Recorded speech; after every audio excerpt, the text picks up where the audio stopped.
జిల్లాలో 255 కోట్లు అవినీతి చేసి ముద్దాయి నెంబర్ 4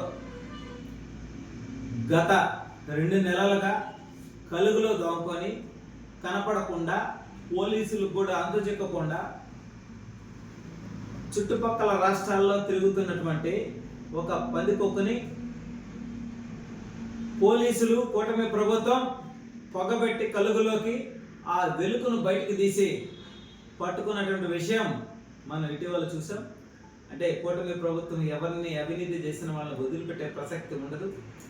అయితే ఆ ఎలుకని ఆ పందికొక్కుని పట్టుకున్నారని తెలిసిన వెంటనే నెల్లూరు జిల్లాలో వైసీపీ మాజీ మంత్రి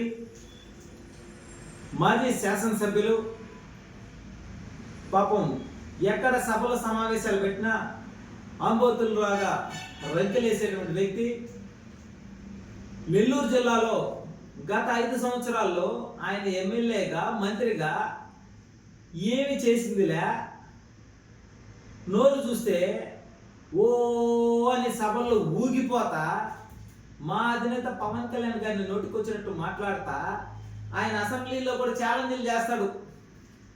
పోలవరం ప్రాజెక్టు 2022 కట్టేస్తాం, రాజధాని నిర్మాణం 3 రాష్ట్రాల్లో 3 రాజధానులు నిర్మిస్తాం. అలా పాపం అరిసి ఛాలెంజ్లు చేసి మగాళ్ళ మీసాలు తిప్పి మెలేసి ఆ రొయ్య